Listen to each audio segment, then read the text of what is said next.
гэдэг бол нийгмийн анхдагч орчин бөгөөд гэр бүлтэй хүн хамгийн амгалан тайван байж таатай уур амьсгалыг бүрдүүлж түүнээсээ ажиллах хүч энерги авдаг тийм орчин байх ёстой. Энэ таатай орчинг бүрдүүлэхэд бидэнд саад дотор болж байгаа нэг хэдэн асуудлууд байдаг.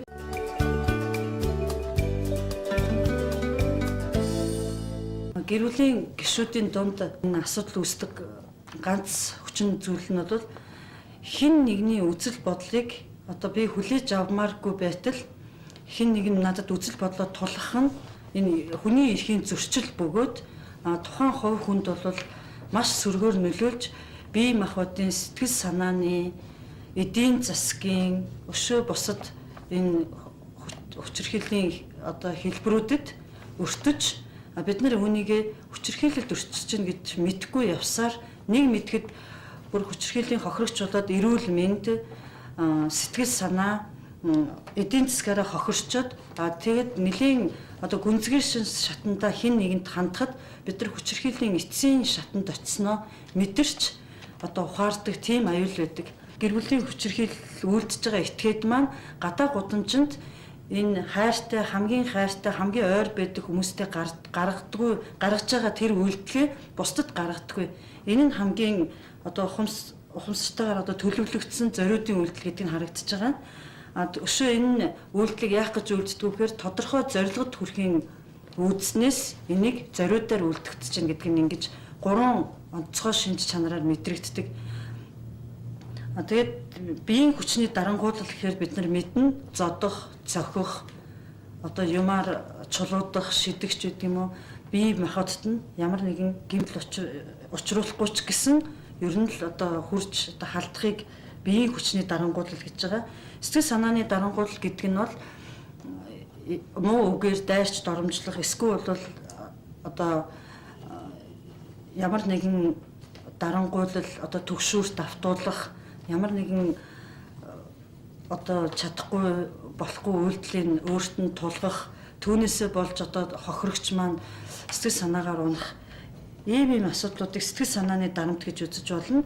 Эдийн засгийн хүчирхийлэл гэдэг маань тухайн одоо эмэгтэй гэдэг юм уу эрэгтэй гэдэг юм уу эдийн засгийн хараат байх. Жишээлх юм бол би өнөөдөр гэрийнхаа одоо хэрэгцээнд зориулах ёстой мөнгөд зориулах ёстой. Илүү гарсан байх юм бол тэр нь хараат одоо нөхрийнхөө юм уу эхнэрийнхээ юм уу эсвэл өөр хүүхдийнхаа ч юм уу одоо хараа хяналтанд байх юм бол энийг эдийн засгийн одоо хүчирхийлэл гэж үзэж болох юм. Тэгээд гэр бүлийн хүчирхийллийн бас нэг хэлбэрт зайлшгүй бэлгийн харилцааны хүчирхийлэл орж явдаг. Энэ маань жишээлбэл би жирэмслэх магадaltaй үед миний нөхөр намайг одоо бэлгийн харилцаанд оролцохыг шаардах эсвэл бол одоо согтуу хөлчөө одоо үедээ ирж үр хүүхдүүдийнхаа дэргэд элдв одоо үг яриа хэрэглэгч гэдэг юм. Энэ маань одоо бэлгийн хүчирхийлэлд орж явна. Үүнээс гадна одоо хамгийн эмгэнэлтэй сүүлийн үеийн баримтаас үзэхэд одоо эцэг нь үр хүүхдээ дагвар охиноо хүчирхийлэх зэрэг ийм одоо аимшигт ийм мэдээнүүдийг бид нар байнга одоо сонсож араадаа телевиз хэвлэл мэдээлэлээр сонсч байгаа. Энэ маань бас энэ бэлгийн харилцааны хүчирхийллийн төрөлд ингээ орж явдаг юм аа.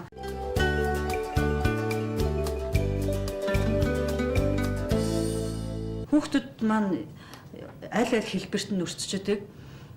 Эцэг их хоёр ингээд хэрэлдээд ч юм уу эсвэл их нь эцгийнх нь дарамтанд байх эсвэл эмэгтэй нь одоо ээж нь аавын дарамтлах ч юм уу ийм байдал бол хүүхдэд ямар ч байсан сайнэр тусахгүй энэ хүүхдүүд сэтгэл санааны дарамтанд байна нэгдүгээрт хоёрдугаарт нөгөө альжаал ядаргаагаа тайлж тайван байх орчин маань хүчирхийлэл дунд байхаар энэ хүүхэд зөвөр одоо нөгөө нэг сайхан анхдагч орчин маань бохирдоод эхэлж байна. Гэр бүлийн хүчирхийлэл үйлдэгч нь одоо эцэг нь байлаа гэж бодоход гэр бүлийн хүчирхийллийн хохирогч эмэгтэй гэрээсээ явахдаа ч юм уу хүчирхийллээс дайжин одоо зовтохдоо одоо голдуу үр хүүхдээ өөртөө авч явдаг.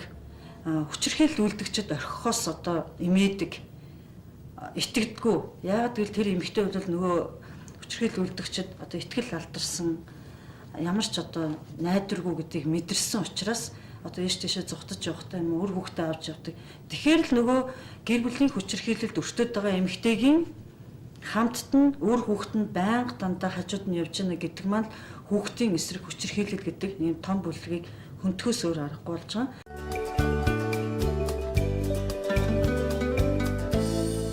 Монголын нөхцөлд бид нар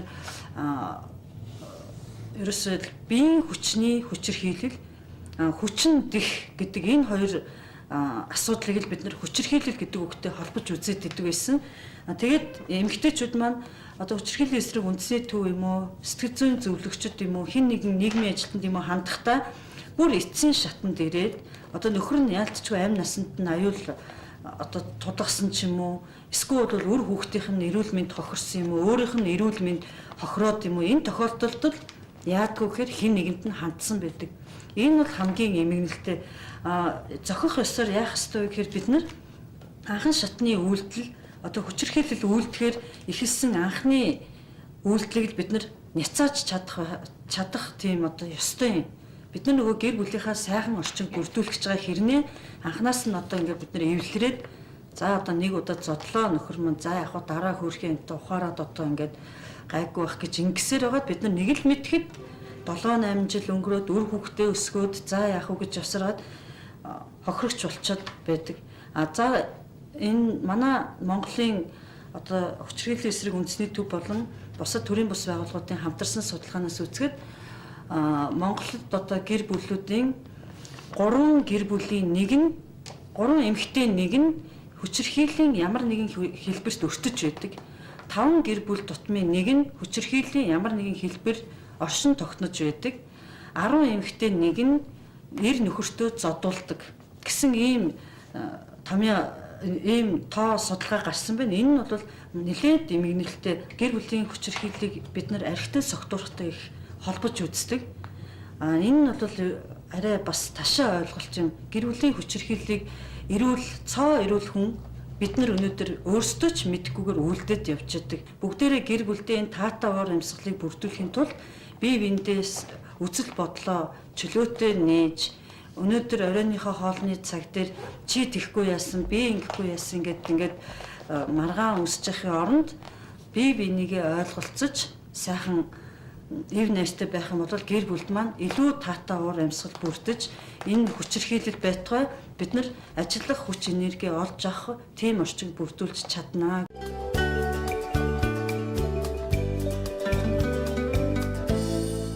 Энэ гендер гэдэг нь бол ерөөсөө хүйсийн тэгш боломж, тэгш харилцааг хэлдэг юм. Хүүхэд гаргаад бид нар охинтой боллоо, хүү төрлөө гэж ярьдаг. Бид нар мэдэхгүй л хэлсэн байдаг. Гэтэл энэ биднээсийн гендерийн одоо алдаатай хэвшмэл бодлогууд биднэрт бүр ингээ үйлчлсэн явж байдаг. Энэ юугаар харагдаж байна гэхээр хүүгэл нэг л дээдлээд хүү төрлөө гэд ингээд баярлаад хүүтэй болсон гэд 3 хүү гарсан бол чи дархан бэр гэд гих мэтэр ингээ бид нар хүүхд анх төрхөөс ахуулаад гендерийн алдаатай бодлогоор яваад эхэлдэг. Тэгээ охинтой боллоо гэдэг. 3 охинтой бол ямар нэгэн дархан бэр биш тий. За ингээд 7 охтуудтай боллоо. За гэд арай нэг ил хэлэхгүй ч гэсэн ер нь л хүү давангаалах одоо ийм илэрлүүд байдаг. Одоо охин хүүхдээ тусна гарахтаа бид нар хэлдэг. Эддээ айлын сайн эзэгтэй байгаараа гэд явуулдаг. Хүүгээ за эхнэрээ толгой дээр гаргаж болохгүй шүү. Чи эр хүн шүү гэд ингээ явуулдаг. Тэгээ энэ маань яадгүй гэхээр эцэс нөө гэр бүлийн хүчирхийлэл гэдэг энэ сэдв рүү одоо бас нэг нэлээд том хүчин зүйл болж орж ирээд байгаа юм байна.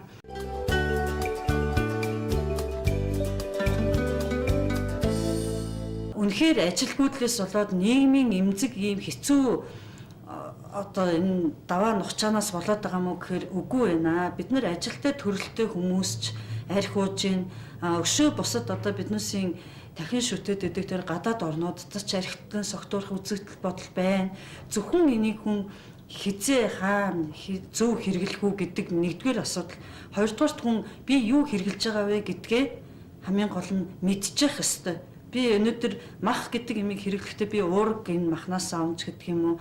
Архийг би яах гэж хэрэглэдэг гэдгийг өнөөдөр баг хинч мэддэггүй. Хар яриагаар хүмүүсийн дунд ингээд тархсан яриагаар яадгүй гэхээр арх бол хаяа ууж хахад ер нь хүний биед хэрэгцээтэй, шаардлагатай гэж ярьдаг.